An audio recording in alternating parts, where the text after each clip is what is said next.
Сами си мислех, че Сет е нападнал Джей.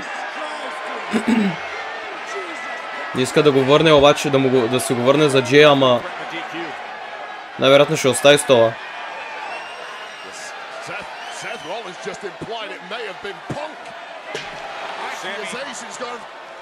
О! Сетката те ще го би.